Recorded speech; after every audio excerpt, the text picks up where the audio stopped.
ಚಿಕ್ಕಮಗಳೂರು ಜಿಲ್ಲೆಯ ಮಲೆನಾಡಿನ ಭಾಗದಲ್ಲಿ ಎಲ್ಲಿ ನೋಡಿದ್ರೂ ಹುಲಿಯತ್ತೆ ಭಯ. ಅರಣ್ಯ ಇಲಾಖೆಯವರು ನರಹಂತಕ ಹುಲಿಯನ್ನ ಸೆರೆ ಹಿಡಿದಿದ್ರೂ ಕೂಡ ಜನ ಹೊರಬರಲಿಕ್ಕೆ ಹೆದರ್ತಾ ಇದ್ದಾರೆ. ತೋಟದ ಕೆಲಸಕ್ಕೆ ಹೋಗಲಿಕ್ಕೆ ಹಿಂದೇಟು ಹಾಕ್ತಾ ಇದ್ದಾರೆ. ಇನ್ನು ಪ್ರವಾಸಿಗರ ಸಂಖ್ಯೆ ಕೂಡ ದಿನದಿಂದ ದಿನಕ್ಕೆ ಕಡಿಮೆಯಾಗ್ತಲೇ ಸಾಗ್ತಾ ಇದೆ. ಯಾಕೆ ಹೀಗೆ? ವರದಿಯಲ್ಲಿದೆ.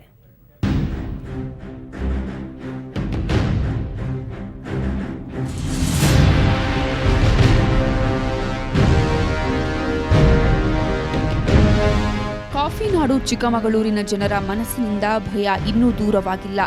ಚಂದ್ರದ್ರೋಣ ಪರ್ವತ ಶ್ರೇಣಿಯಲ್ಲಿನ ಜನರು ಹೊರಬರಲು ಹೆದರ್ತಿದ್ದಾರೆ. ಎಲ್ಲರ ಮನಸ್ಸಲ್ಲೂ ಒಂದೇ ಭಯ, ಅದು ಹುಲಿ ಹುಲಿ ಹುಲಿ. ಪಂಡರವಳ್ಳಿ ಗ್ರಾಮದಲ್ಲಿ ಮಹಿಳೆ ಹಾಗೂ 2 ಹಸುಗಳನ್ನು ಕೊಂದು ಹಾಕಿದ್ದ ನರಹಂತಕ ಹುಲಿಯನ್ನು ಅರಣ್ಯ ಇಲಾಖೆಯನ್ನು ಸೆರೆ ಹಿಡಿದಿದೆ. ಆದರೆ ಸಮೀಪದಲ್ಲೇ 3 ವರ್ಷ ಪ್ರಾಯದ ಹುಲಿಯೊಂದು ಆಗಾಗ್ಗೆ ಪ್ರತ್ಯಕ್ಷವಾಗಿ ಜನರಲ್ಲಿನ ಭಯವನ್ನ ಜೀವಂತವಾಗಿರಿಸಿದೆ.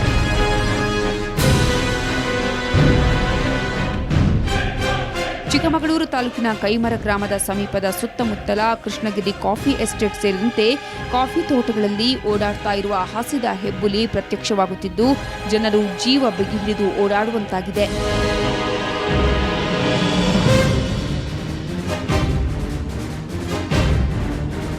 ಹಾಗೆಯೇ ಕೈಮರ ಅರಣ್ಯ ಇಲಾಖೆ ಚೆಕ್ಪೋಸ್ಟ್ನಿಂದ ಬಾಬಾಬುಡನ್ಗಿರಿ ಪ್ರದೇಶಕ್ಕೆ ಸಾಗುವ ಮಾರ್ಗದಿಂದ ಆರಂಭ ಆದರೆ ಹುಲಿ ಭಾವಚಿತ್ರ ಇರುವ ಎಚ್ಚರಿಕೆ ಎಂಬ ನಾಮಫಲಕ ಎದುರಾಗುತ್ತೆ. ಇದನ್ನು ನೋಡಿದ್ರೆ ಪ್ರವಾಸಿಗರಿರಬಹುದು, ಸ್ಥಳೀಯ ಕೂಲಿ ಕಾರ್ಮಿಕರು ಕೂಡ ಕ್ಷಣಕಾಲ ಸ್ತಬ್ಧವಾಗ್ತಾರೆ.